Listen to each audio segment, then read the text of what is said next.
All right, I'm Jose Salviati, editor at thebeachbasket.net. He's Steve Prisciello, a longtime educator, vice principal, high school coach, and athletic director. And this is the 13 Rules Overtime podcast. It's the off season. The Olympics are going. But, there's so much more to talk about in this great game that we all love. This is a show where we're going to discuss the NBA stars from the 60s, 70s, and 80s by talking to someone who actually watched them play. These are players who you've heard about. You might have seen some grainy footage on YouTube, but you really don't know a lot about them. And that's been true for me as we've gone through this journey on the Overtime podcast. We're going to talk about what made these players special, what player today most resembles that player, and what is Steve's greatest memory about that player, Steve being the guy who's actually grew up watching them play, which is pretty cool. Today, we've discussed NBA greats like Wilt Chamberlain, Sam Jones, Rick Barry, Pistol Pete Maravich, Jerry West, and Bill Russell. Today, we're going to discuss someone who, to me, is a bit of an unsung hero. This is an NBA great who generally is not talked about in the GOAT conversations. And, when you rattle off the all-time greats, he's on the list, but, he's not one of the first names that comes to mind. Not, necessarily the tallest, fastest, or most gifted player, but an incredible athlete who was an absolute winner. He was an 8-time NBA champion, an NBA Finals MVP, 13-time NBA All-Star, and 5-time All Defensive First Team player. Today, we'll discuss Hondo, John Havlicek. So let's start. You watched him play, and I know this is your team, and we bring up a lot of Lakers and a lot of Celtics, and that's because they kind of dominated the 60s, 70s, and 80s. So we're going to try and balance that out a little. But this was an all-time. He started and ended his career in Boston, all-time great. And you rank him pretty high in the all-time list for the Celtics. What made John Havlicek special? Well, he never stopped running. If you watched his games, he also did it all. He was a great defender. He also was a great scorer, not shooter, scorer. Knew how to score, and he won. He won after Russell was gone. He won 2 more titles.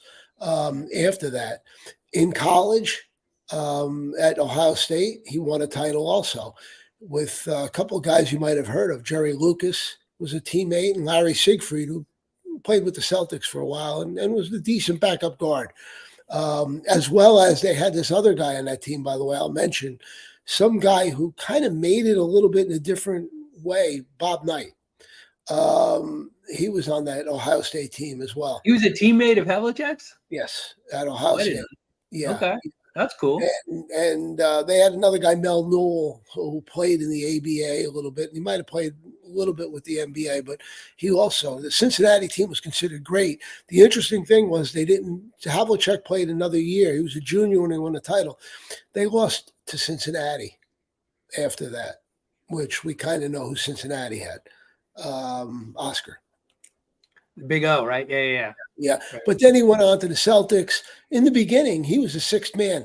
Boston, Red Auerbach established a tradition with a 6th man. His first 6th man was Jack Ramsey. His belief was you take a guy off the bench and you change the whole game around by him being a difference. And Havlicek became the next 6th man after Ramsey, and he was great. He was always coming off the bench until Russell retired. That's, I believe, or maybe 69 is when he began to start. And from that point forward, for the next 9 or 10 years, until he retired, he was a starter. But he was a 6th man originally. And that kept his minutes down, because one of the other things that Havlicek did, we talked about Wilt a couple of weeks ago about his minutes. Havlicek played. He didn't come out of games. And I was looking at something. And just starting in 1969-70, he averaged 41.6 minutes, 71, 45.4, 72, 45.1, 73, 42.1, and 74, 40.1. So 0.7. But if you look at that, Only Wilt was the guy who can do that. He did it, and he would play. They never took him out, and he was considered perpetual motion. He was always moving and always a problem to defend because he was always somewhere. In '69, he carried Boston offensively in those playoffs against the Lakers. Yeah, against the Lakers in that 7-game series. My fondest memory, and I just Boston won the title in 74 and 76. They would have won in 73 had he not have gotten hurt. Now, in 73, in game 3, he dislocated his right shoulder, his shooting arm. Yeah. In 73, in game 4 of that series, he did not play. The Knicks fans, when they saw him come out in street clothes, they were cheering. Now, in that game, Boston lost in overtime to go down 3-1 in the series. Now, that's a famous double overtime loss that the two referees took a lot of abuse from Tommy Heinsohn, Boston's coach, because it seemed like they, Heinsohn always complained about everything, but it seemed like down the stretch they didn't get their fair share of calls. Havlicek came back and played in game 5, 6, and 7. Game 5, he scored 18 points playing left-handed. Right. Which tells you how great he was. Boston won. Game 6, Boston won. Havlicek was not nearly as good, only scoring 9 points. Game 7, back in Boston, everybody figured Boston was going to pull this one off. Boston got blown out by the Knicks, and the Knicks went on to win the title. Have Havlicek been healthy, they would have probably won that series. In 74, again, he played. They won the title. And he was the MVP of the series. And as well in 76, they won another title. He was the MVP. That was with JoJo White and Dave Cowens and Paul Silas, who was pretty good also, and Don Chaney and Don Nelson, who was a great Celtic. But they also won a couple more titles with Havlicek really being the captain and the star of the show. His number was retired, and he just... It was one of them people you watch and say, well, he's not that good. But then in totality, holy geez, what a great player. And you realize that. Now, we talked about this before. In my mind, and I've seen a lot of Celtics over the years, this is arguably the 3rd best Celtic of all time. That's shocking to me. That's shocking. Naturally is Russell and Bird. But then you have Havlicek. You can argue Cousy. You can try Sam Jones. You can throw a lot of different people. Kevin McHale. You can do that. But the thing I'll say back to you on each of those names you're bringing to me, this guy was the number 1 guy in the 2 titles. Were they? No, they weren't. Yeah, so that I'll come back with. Cowens and White are Hall of Famers. They were great, but think about this with Havlicek. And I think we talked about it a little bit before. To show you how great an athlete he was drafted by the Cleveland Browns. Yeah, that's crazy. As a receiver and got cut. But that's how good an athlete he was. Yeah. I'm blown away by the minutes, right? I want to spend a little bit of time on that because, I know baseball and you follow baseball. Nolan Ryan would regularly throw 200, not regularly, but he has been known to throw 200 pitches in a game, and other players from that era. And obviously today you get to 80 and the coaches are they're calling the bullpen. So obviously you can throw 200 pitches and you're okay. You can play 40 minutes and you're okay. What happened, right? Is it about longevity? Or is it about these guys? Nolan Ryan obviously is just a unique animal. Havlicek, Wilt, these are just unique players. Not everybody can do it. I mean, what's your take on that? Does that make sense? I think a couple of things. First of all, agents got involved, and by that I mean you don't want them to play a lot. You don't want them to get hurt because each year they get another year of pay.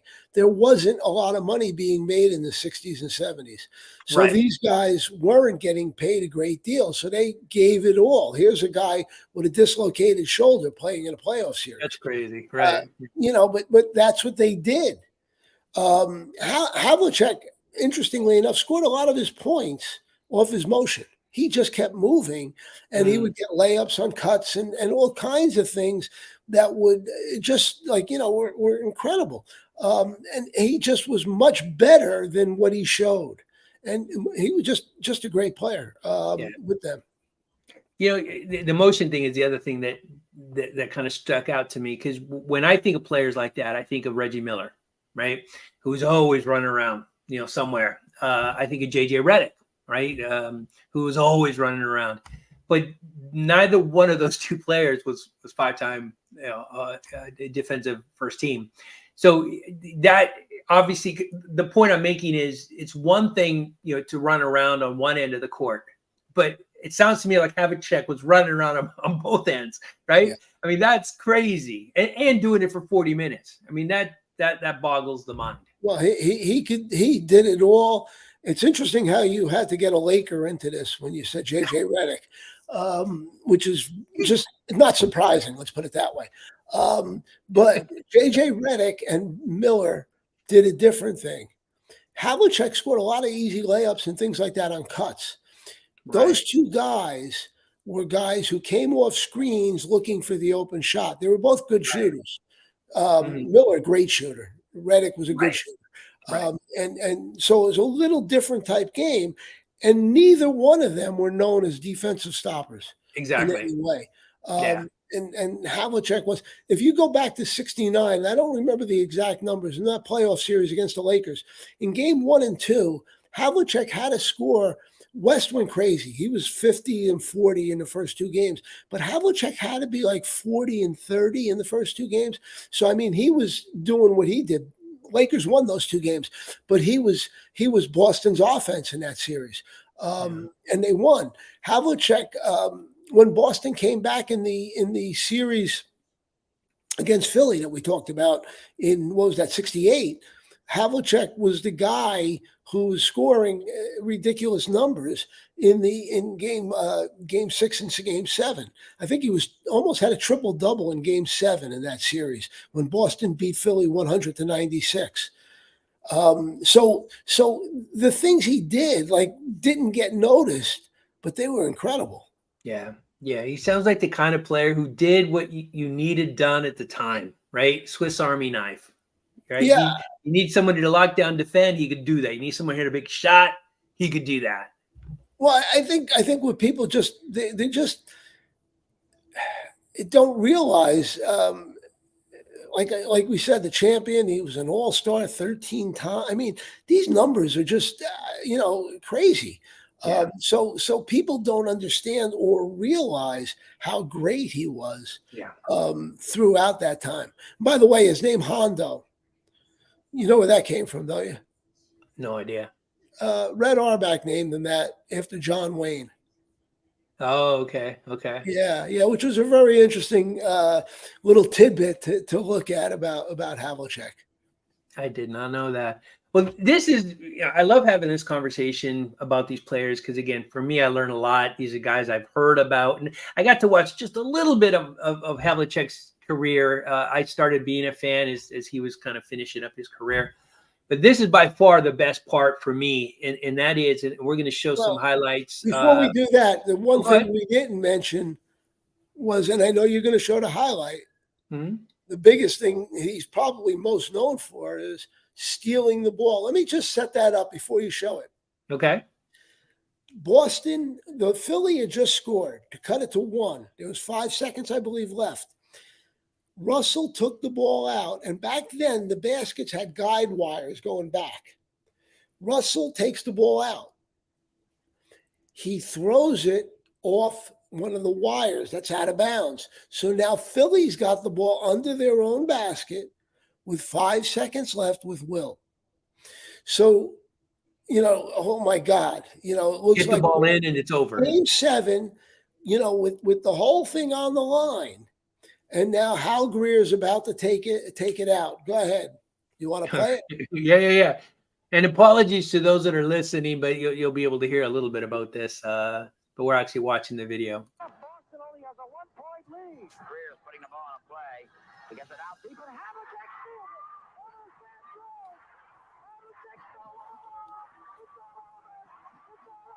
it. and he still has the wherewithal to take the shot when he's surrounded by fans. I think that's a timepiece because look at the people on the court in today's game. And the players would never they'd be Right. running for their lives, and just the whole thing that was fascinating. The timepiece, I guess, would be the best way to put it. But that play there, and Johnny Most kept saying Havlicek stole the ball. Johnny Most, if you don't know, was the announcer for the Celtics for many years, and he was a character in his own right. We could do a show on him. I think he used to call Kevin Rulon and Rick Mahorn McFilthy and McNasty. He had names for other teams, players. Right. He was just, but anyway, he coined that Havlicek stole the ball, which made him famous as well at the time. And Most was the announcer into the 80s, I believe. But that steal is what people remember him for. But boy, he did it all. There he is there, hitting a jumper and just doing things that just were incredible. And he could shoot, but he just did other things. And if you watch, he's always moving. Yeah. So who today is most like this guy?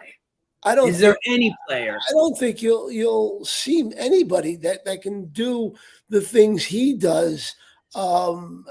You brought up those two players. One was a Laker of some sort, and one was Reggie Miller. But he did it on both ends, so it's very difficult to even think of somebody that could do it like he did and play the minutes he played. Right. Just incredible. I mean, today's players, see, there's a cut. Today's players don't score off cuts. Today's players usually take the ball, the great ones, and take somebody one-on-one and beat them. Havlicek, like I said, he didn't do anything great, but he did everything. He defended great, but you know what I mean? He was different in that way. So it's very difficult to even compare him to somebody from today. Not a modern day player, but let me give you one that comes to mind from the 80s. This is also a multi-world champion, a phenomenal defender, and a guy who put up 30 on the Celtics once, and that's Michael Cooper. Come close? Somehow I knew it was going to be a Laker, but the Michael Cooper was not nearly the offensive player that John Havlicek was. True. Yeah, that's true. That would be the big difference. By the way, if you watch him shooting there and look at the rims, they weren't even breakaway back then. Right. That didn't come until after Dawkins and Shaq broke the rims. Yeah. But, they weren't even breakable. So that tells you about how much stronger and better jumpers and all that stuff that the players are today. So it was interesting also. But I guess Cooper defensively, but again, to expend the energy that Havlicek did in the game, I don't think there's anybody that's ever done that. Yeah. If I remember right, somebody put something on him to figure out how many miles he ran during a game. And I think it was over 9 miles. That he did, and I'm not positive on that, but I remember they were trying to study like how much motion he utilized. Yeah, that's wild. That's wild. Like I said earlier, right? The best part of this show for me is learning about these players and trying to fit them into today. And this is the first guy that we really didn't have an apples to apples comparison. No. We never have apples to apples, but we always kind of come close. You always can name somebody. This is the first guy where you're saying there's nobody like him. That's crazy. That's very cool. I think the game of basketball back then, offensively, there was more pattern and less option for a player. Now there's more options, less patterns. So the one-on-one skills weren't there. Some of the film you showed Boston setting screens, getting him shots, where in today's game, they do that for good shooters, but the truly the LeBrons, they give him the ball and say, make a play. Yeah. And so there's a difference in the game today and then. Got it. And that it's be stated for the record that you brought up a Los Angeles Laker that time, not me. It was you. I'm just Yeah. calling it out. I made a mistake.